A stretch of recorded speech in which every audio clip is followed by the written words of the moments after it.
Good morning students. अपना 8 chapter complete हो गया था।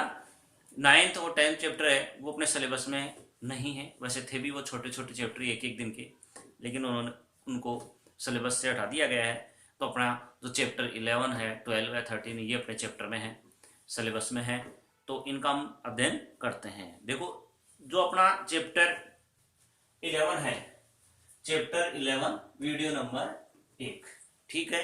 समझना बिल्कुल आसानी से समझ में आ जाएगा यदि थोड़ा सा ध्यान रखे और समझने की कोशिश करोगे तो, ठीक है। लेकिन आपको देख रहा हूँ मैं, मुश्किल से 3 4 5 6 स्टूडेंट क्या करते हैं, वीडियो को देखते हैं, बाकी कोई देखता ही नहीं है।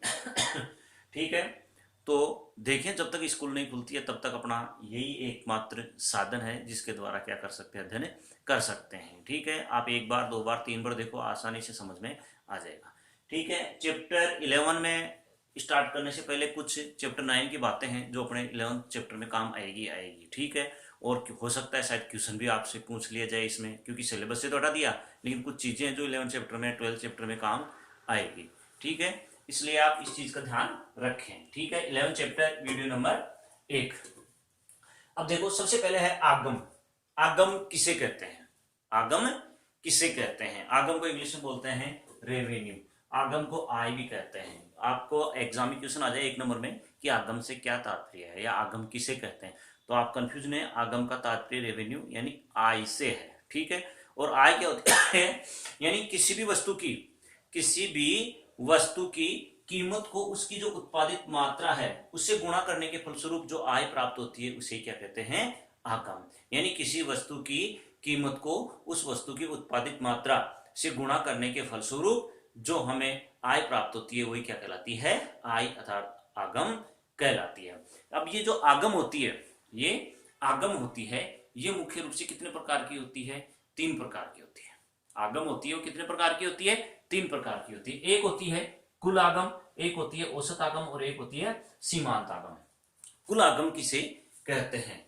कुल आगम किसे कहते हैं? यानी एक वस्तु की कीमत को उसकी उत्पादित मात्रा से गुणा करने के फलस्वरूप जो आय प्राप्त होती है, आगम प्राप्त होती है, उसे क्या कहते हैं? कुल आगम कहते हैं। कुल आगम याद करने के लिए क्या करोगे आप कि टी आर, क्या याद करोगे? T R is equal to P into Q. यानी किसी वस्तु को उस वस्तु की कीमत से गुणा कर दो, उत्पादित मात्रा को क्या आ जाएगी? आय आ जाएगी। और इसी को क्या कहते हैं? आगम कहते हैं। इसी को कुल आगम कहते हैं। अब औसत आगम किसे कहते हैं? औसत आगम यानी कुल आगम में उत्पादित मात्रा का भाग देने के फलस्वरूप जो आय प्राप्त होती है उसे क्या कहते हैं? औसत आगम। औसत आगम किसे कहते हैं? या एवरेज रेवेन्यू किसे कहते हैं? एआर। कि कुल आगम में जो उत्पादित मात्रा क्यू है उसका भाग देने के फलस्वरूप या उसे विभाजित करने के फलस्वरूप जो आय प्राप्त होती है वो क्या कहलाती है? औसत आगम। क्या कहलाती है? औसत आगम। ठीक है, तीसरी है सीमांत आगम। सीमांत आगम किसे कहते हैं? यानी किसी वस्तु की एक अतिरिक्त इकाई की बिक्री करने के फलस्वरूप या विक्रय करने के फलस्वरूप जो अतिरिक्त आय प्राप्त होती है वही क्या कहलाती है? सीमांत आगम। किसी वस्तु की एक अतिरिक्त इकाई विक्रय करने के फलस्वरूप कुल आगम में जो परिवर्तन होता है वह सीमांत आगम कहलाती है। सीमांत आगम ज्ञात करने के 2 फॉर्मूले हैं, M R is equal to delta T R upon delta Q, या M R is equal to delta T R N minus की टी आर एन माइनस की 1।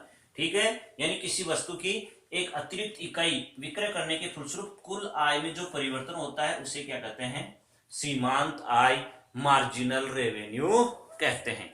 तो ये 4-5 चीजें थी, आपको इनकी परिभाषा और इनके फॉर्मूले आप अच्छी तरह से याद रखें।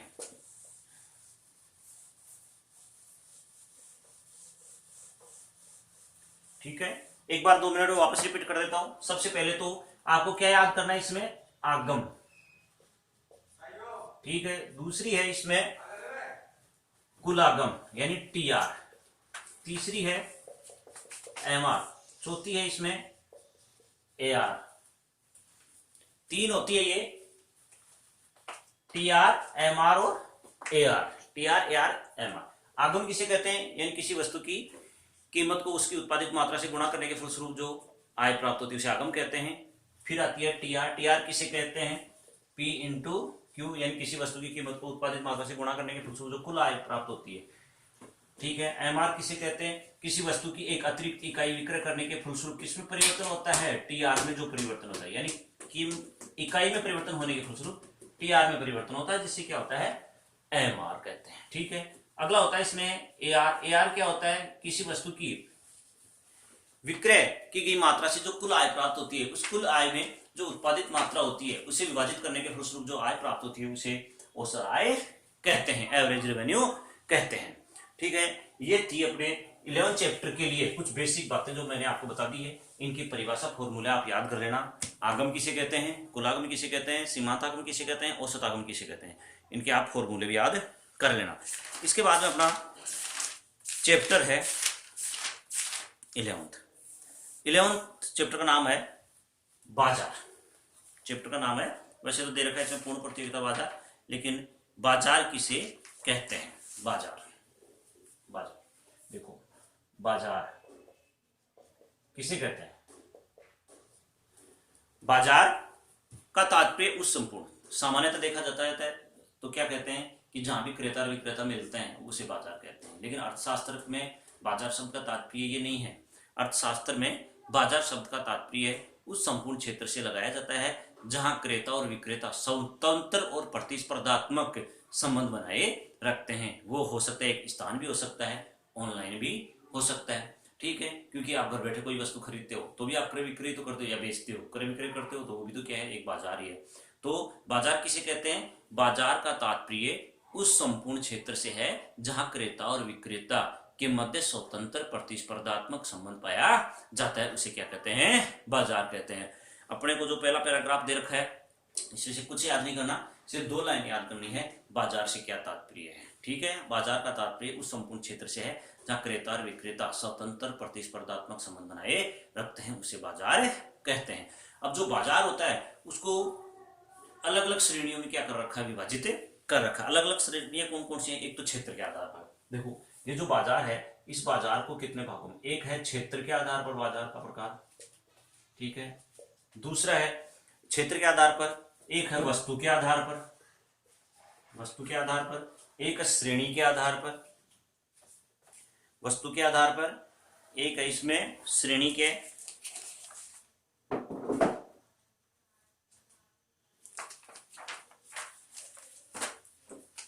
आधार पर, बिक्री के आधार पर, एक है इसमें प्रतियोगिता के आधार पर, प्रतियोगिता के आधार पर, और लास्ट है इसमें बिक्री के आधार पर। ठीक है, क्षेत्र के आधार पर। ठीक, बाजार यानी जिसमें स्वतंत्र प्रतिस्पर्धात्मक संबंध रहता है क्रेता विक्रेता के मध्य, उसे क्या कहते हैं, बाजार कहते हैं। बाजार को मुख्य रूप से 5 भागों में बांटा गया है। पहला है क्षेत्र के आधार पर, दूसरा है वस्तु के आधार पर, तीसरा है बिक्री के आधार पर, चौथा है प्रतियोगिता के आधार पर, और पांचवा है बिक्री के आधार पर। बिक्री के आधार पर 2 लिख दी, वस्तु समय के आधार पर, एक है इसमें समय के आधार पर, समय के आधार पर। ठीक है, तो सबसे पहले तो क्षेत्र के आधार पर है, इसको भी मुख्य रूप से 4 भागों में बांट रखा है। फिर बिक्री के आधार पर इसको 2 भागों में बांट रखा है, वस्तु के आधार पर 2 भागों में बांट रखा है, बिक्री के आधार पर 2 भागों में बांटा, प्रतियोगिता के आधार पर 3 भागों में बांट रखा मुख्य रूप से, और समय के आधार पर 4 भागों में बांट रखा है। इन सब का एक एक करके इनका अध्ययन करते हैं। आज जो बाजार का अध्ययन करेंगे वो करेंगे क्षेत्र के आधार पर।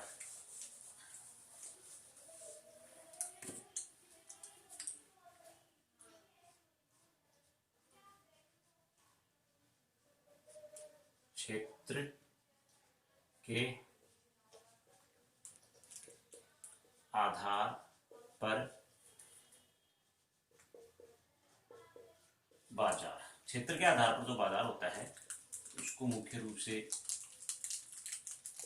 4 भागों में बांटा गया है। ठीक है, पहला जो बाजार है वो है स्थानीय बाजार,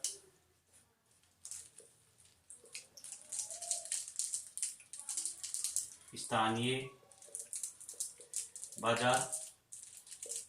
दूसरा है वो है क्षेत्रीय बाजार, क्षेत्रीय या इसको बोलते हैं प्रादेशिक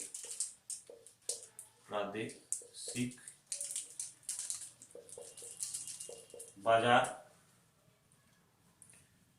और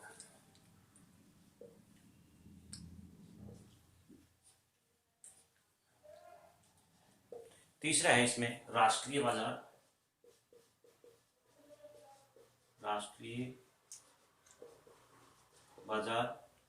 और चौथा है इसमें अंतरराष्ट्रीय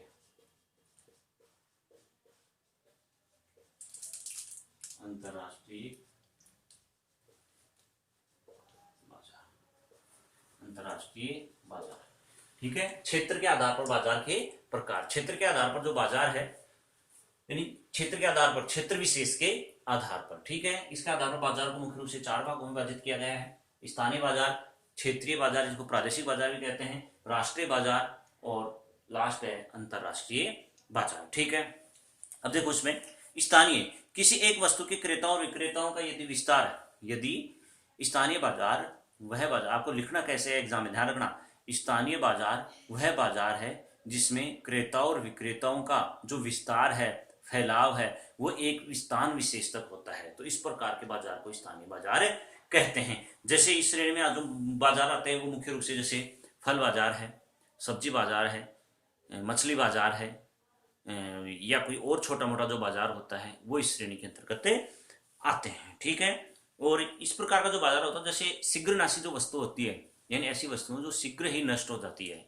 1 दिन 2 दिन के समय के अंतराल में चलती है, इस प्रकार की वस्तुओं का जो बाजार होता है वो स्थानीय बाजार होता है। ध्यान रखना, स्थानीय बाजार वह बाजार होता है जिसका विस्तार एक स्थान विशेष तक पाया जाता है। जैसे मुख्य रूप से शीघ्रनाशी वस्तुओं का जो बाजार होता है, जैसे फल मंडी, सब्जी मंडी, मांस मंडी, मछली मंडी इत्यादि। ठीक है, दूसरा जो बाजार होता है वो क्षेत्रीय बाजार होता है, यानी क्षेत्रीय बाजार का तात्पर्य उस बाजार से लगाया जाता है जिस बाजार का विस्तार एक क्षेत्र विशेष तक पाया जाता है। जैसे अपने मारवाड़ की पगड़ी, जोधपुर की जूतियां, अपने सांगानेर की जो प्रिंट है, सांगानेरी प्रिंट, वो इस प्रकार के जो बाजार होते हैं वो क्षेत्रीय या प्रादेशिक बाजार कहलाते हैं। यानी ये अचल होते हैं, ये एक स्थान से दूसरे स्थान पर चलकर नहीं जा सकते। यानी ऐसे अचल बाजार जो एक क्षेत्र विशेष में या प्रादेशिक क्षेत्र में पाए जाते हैं, जैसे मारवाड़ की पगड़ी, जोधपुर की जूतियां, जयपुर की सांगानेरी प्रिंट आदि जो बाजार हैं वो क्षेत्रीय या प्रादेशिक बाजार के अंतर्गत आते हैं। एक बाजार है राष्ट्रीय बाजार। राष्ट्रीय बाजार का तात्पर्य उस बाजार से लगाया जाता है जिसका विस्तार एक देश के भीतरी भागों में होता है, जैसे विभिन्न राज्यों के बीच जो व्यापार होता है या जो बाजार होता है उसको राष्ट्रीय बाजार कहते हैं। लास्ट होता है अंतरराष्ट्रीय बाजार। अंतरराष्ट्रीय बाजार का तात्पर्य उस बाजार से लगाया जाता है जिसका विस्तार संपूर्ण विश्व में फैला हुआ है। ठीक है, तो आप इसमें ध्यान रखना, इन दोनों में आपको अंतर याद करना है, अंतर याद करना है कि राष्ट्रीय बाजार और अंतरराष्ट्रीय बाजार में क्या अंतर है। वेरी वेरी इंपॉर्टेंट है, ये क्वेश्चन आया हुआ भी है पहले एग्जाम के, राष्ट्रीय बाजार और अंतरराष्ट्रीय बाजार में अंतर बताइए। ठीक है, इसके बाजार में स्थानीय बाजार है, आपसे पूछ सकता है कि फल मंडी, सब्जी मंडी किस प्रकार के बाजार की श्रेणी में आता है, स्थानीय बाजार। ठीक है, राजस्थान की चुनरी, राजस्थान की जूतियां, मारवाड़ की पगड़ी, ये किस प्रकार के बाजार में आती है, ये क्षेत्रीय या प्रादेशिक बाजार के अंतर्गत आती है। ठीक है, यानी जिनका अचल बाजार जो एक क्षेत्र से दूसरे देश क्षेत्र में चलकर नहीं जाता। ठीक है, इस प्रकार का बाजार उदाहरण देखिए पूछ सकता है, मारवाड़ की पगड़ी किस प्रकार के बाजार की श्रेणी में आता है, राष्ट्रीय बाजार क्या है इसका उदाहरण दीजिए, अंतरराष्ट्रीय बाजार क्या है इसका उदाहरण दीजिए। तो क्षेत्र के आधार पर जो बाजार के वर्गीकरण है, स्थानीय बाजार, क्षेत्रीय बाजार, राष्ट्रीय बाजार और अंतरराष्ट्रीय बाजार, चारों याद कर लेना, चारों के उदाहरण याद कर लेना और राष्ट्रीय और अंतरराष्ट्रीय बाजार में अंतर याद कर लेना। आज पहले वीडियो में इतना पढ़ेंगे, कल पढ़ेंगे वस्तु के आधार पर बाजार का वर्गीकरण और बिक्री के आधार पर बाजार का वर्गीकरण।